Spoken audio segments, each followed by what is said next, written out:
बच्चों, आज हम छायावादोत्तर कविता के प्रतिनिधि कवि श्री हरिवंश राय बच्चन द्वारा रची गई कविता आत्मपरिचय पढ़ने जा रहे हैं। यह कविता उनके गीत संग्रह दिशा निमंत्रण से अवतरित है। आत्मकथात्मक शैली में लिखी हुई इस कविता के माध्यम से कवि ने अपना साहित्यिक परिचय दिया है। कवि कहते हैं, मैं जग जीवन का भार लिए फिरता हूँ, फिर भी जीवन में प्यार लिए फिरता हूँ। मैं समाज के प्रति, संसार के प्रति अपने उत्तरदायित्व का निर्वाह करता हुआ भार यानी उत्तरदायित्व का भार, अपनी जिम्मेदारी को निभाता हुआ चलता हूँ और फिर भी मेरे जीवन में समाज के लिए प्यार है। बच्चों, जिम्मेदारी का निर्वाह करना इतना आसान नहीं है। जिम्मेदारी और उसके ऊपर प्यार, ये दोनों ही विशेषताएं कवि की कविताओं में या कवि के जीवन में पाई जा सकती हैं। कर दिया किसी ने झंकृत, जिसको छूकर मैं श्वासों के दो तार लिए फिरता हूँ। मेरा हृदय एक ऐसा वाद्य यंत्र है जिसके दो तार यानी आने वाली सांस और जाने वाली सांस, उस वाद्य यंत्र के, मेरे हृदय रूपी वाद्य यंत्र के दो तार हैं, जिसको किसी ने झंकृत किया है, जिसको किसी ने छू दिया है और उस हृदय से मधुर भावनाएं प्रकट हो रही हैं जो मेरी कविताओं के रूप में व्यक्त होती हैं। उस हृदय में मधुर भावनाएं सुनाई देती हैं, मधुर भावनाएं भरी हुई हैं, किसी न किसी का प्रभाव दिखाई देता है। मैं स्नेह सुरा का पान किया करता हूँ, मैं कभी न जग का ध्यान किया करता हूँ। मैं मधुर भावनाओं को ही अपने हृदय में स्थान देता हूँ और ऐसा करते समय मैं किसी की कोई परवाह नहीं करता कि संसार मेरे विषय में क्या सोच रहा होगा। मैं किसी की कोई परवाह नहीं करता। जग पूछ रहा उनको जो जग की गाते। आज संसार में ऐसे लोगों का महत्व है जो उनके सामने उनकी जैसी बातें कर देते हैं। ऐसे लोगों को संसार अधिक पूछता है। मैं अपने मन का गान किया करता हूँ, लेकिन मैं ऐसा नहीं करता। क्योंकि मेरी कविताएं मौलिक कविताएं हैं, मेरे हृदय के अपने मौलिक भाव मेरी कविताओं में व्यक्त होते हैं। मैं जिसको जैसी कविताएं पसंद है वैसी कविताएं ना लिख करके, जो पसंद है, जो वास्तव में मुझे लिखना चाहिए, अपने हृदय के मौलिक भावनाओं को अपनी कविताओं में व्यक्त करता हूँ। मैं निज उर के उद्गार लिए फिरता हूँ, मैं निज उर के उपहार लिए फिरता हूँ।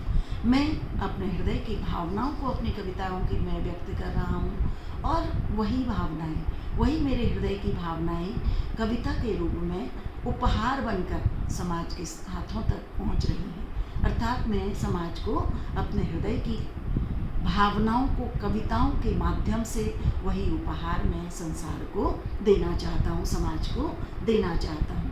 जब पूछ रहा मैं है यह अपूर्ण संसार न मुझको भाता। यह अधूरा संसार, अपूर्ण संसार मुझे पसंद नहीं है। इस संसार में हर व्यक्ति मोह माया की ओर अग्रसर रहता है, हर व्यक्ति स्वार्थी जीवन जीता है। ऐसा संसार मुझे पसंद नहीं है।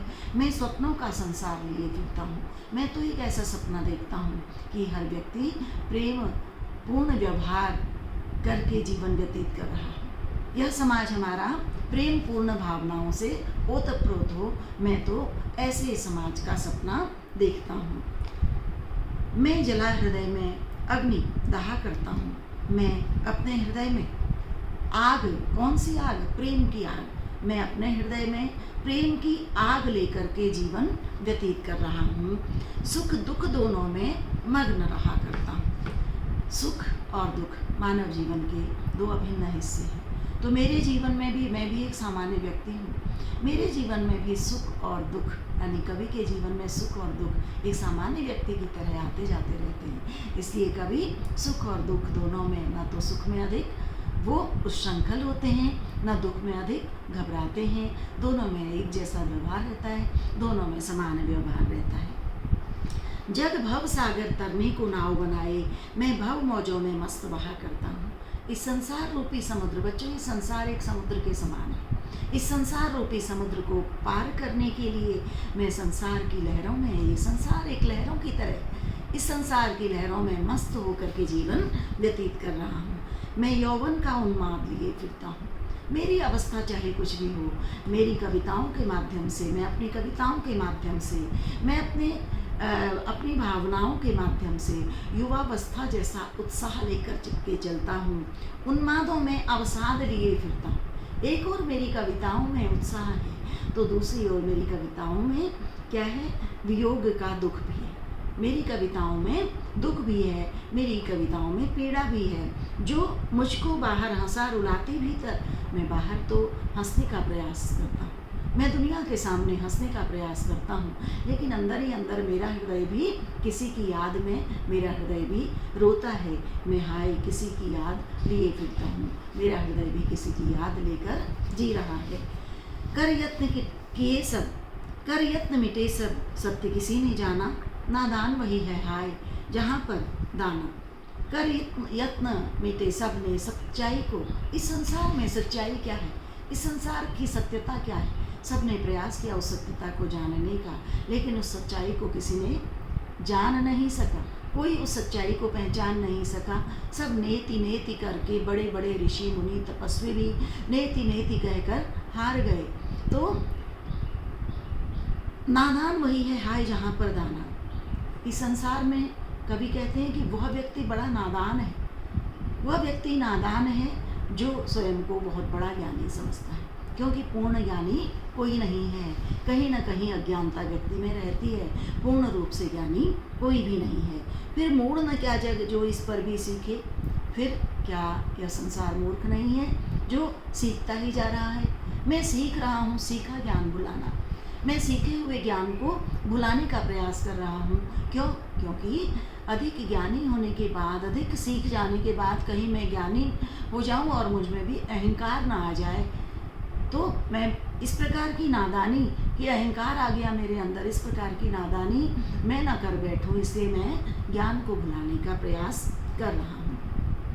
अब अगले काव्यांश में कवि कहते हैं, मैं और जग और कहाँ का नाता, मैं भिन्न भावनाओं वाला हूँ और संसार अलग भावनाएं रखता है। तो बच्चों यहाँ पर और शब्द 3 बार आया है, तीनों बार इसका अलग अर्थ है, इसलिए यमक अलंकार का बहुत सुंदर उदाहरण है। मैं और मेरी भावनाएं बिल्कुल अलग हैं, और तथा जग और संसार की भावनाएं मुझसे भिन्न हैं। मैं बना कितने, कहाँ का नाता, संसार से मेरा क्या रिश्ता है। मैं बना कितने जग रोज मिटाता, मैं न जाने कितने संसार, ऐसे काल्पनिक संसार बनाता हूँ जिसमें सब प्रेम पूर्ण व्यवहार कर रहे हों, एक दूसरे का सहयोग करते हुए आगे बढ़ रहे हों।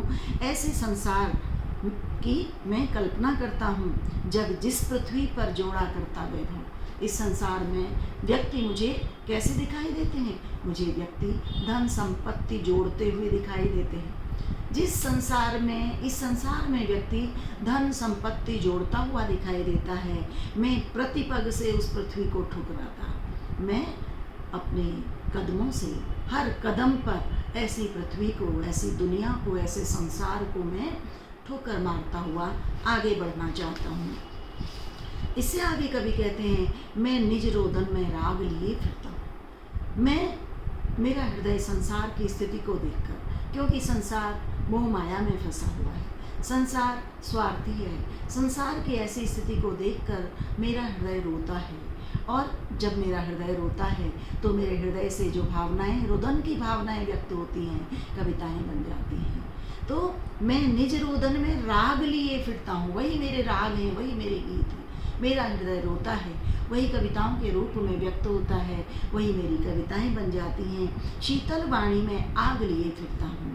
यद्यपि मैं बहुत शीतल वाणी बोलता हूँ, लेकिन मेरी कविताओं में वो सामर्थ्य है, मेरी कविताओं में वो शक्ति है जो समाज की कुरीतियों को, समाज की बुराइयों को नष्ट करने की पूरी तरह से आग की तरह क्षमता रखती है।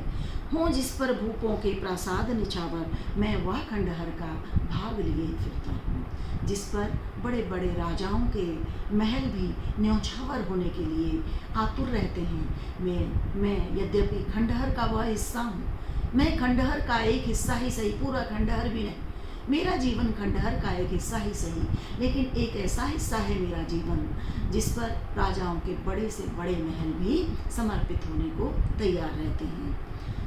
मैं रोया तुम कहते हो गाना, मैं फूट पड़ा तुम कहते छंद बनाना। मेरा हृदय रोया, समाज की स्थिति देखकर मेरा हृदय रोया और कविता बन पड़ी, और तुमने कहा कि मैं कवि बन गया। ये स्वाभाविक कविताएं हैं मेरी, स्वाभाविक भाव है मेरे हृदय के।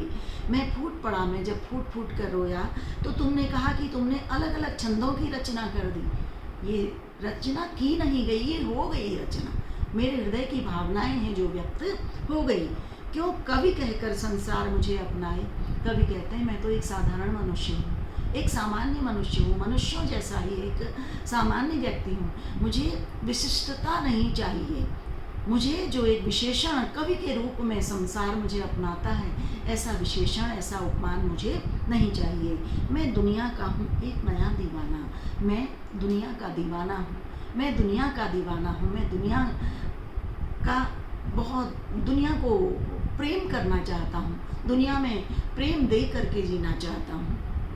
मैं दीवानों का वेश लिए फिरता हूँ, मैं दीवानों जैसा, जिस प्रकार दीवानों जैसा दीवानगी है दुनिया के प्रति, दुनिया के लोगों के प्रति, तो मैं दीवानों का ही वेश लेकर जीवन व्यतीत करता हूँ। मैं मादकता निशेष लिए फिरता हूँ। मादकता है, एक प्रकार का नशा है मेरी कविताओं में, मेरे जीवन में, मेरे व्यवहार में, मेरे आचरण में, एक प्रकार की जीवनचर्या में मादकता है, एक प्रकार की का नशा है, जिसको सुनकर जग झूम झुके लहराए। मेरी भावनाओं को सुनकर, मेरी जीवन को सुनकर, मेरी कविताओं को सुनकर लोग क्या करते हैं? लोग झूमने लगते हैं, लोग झुक झुक कर उन कविताओं का सम्मान करते हैं, लहरित होकर के, उमंगित होकर के जीवन जीना चाहते हैं। मैं मस्ती का संदेश लिए फिरता हूँ। मैं संपूर्ण मानवता को, मैं मानव जाति को मानव बनकर जीने का संदेश देता हूँ अपनी कविताओं के माध्यम से। तो बच्चों, आत्मकथात्मक शैली में लिखी हुई कवि बच्चन जी की यह कविता, आत्मपरिचय कविता, मनुष्य को मानवता की भावनाओं को लेकर जीने का संदेश देती है। इस कविता में जैसे जग जीवन, संसार रूपी जीवन, जग जीवन, इसमें अनुप्रास अलंकार है, संसार रूपक अलंकार, अनुप्रास अलंकार, स्नेह सुरा अनुप्रास भी है, स्नेह रूपी सुरा, इसमें रूपक अलंकार भी है। और उसके अतिरिक्त स्थान स्थान पर सुख और दुख, सामासिक शब्द का प्रयोग, भव सागर, संसार रूपी सागर, अनुप्रास अलंकार, भव मौजों, संसार रूपी लहरों, अनुरूपक अलंकार। उसके अतिरिक्त मैं और जग, और मैंने आपको बता दिया है, ये पहले भी बता चुकी हूँ। इसमें यमक अलंकार का बहुत सुंदर प्रयोग किया गया है। और मैं बना में पुनरुक्ति प्रकाश अलंकार है। तो इस प्रकार से अलंकृत भाषा है। अलंकृत भाषा के साथ साथ सरल, सहज, खड़ी बोली हिंदी भाषा में रची गई है ये कविता। आत्मकथात्मक शैली है कवि की। कवि ने अपना परिचय दिया है, अपना व्यक्तिगत परिचय न देकर के साहित्यिक परिचय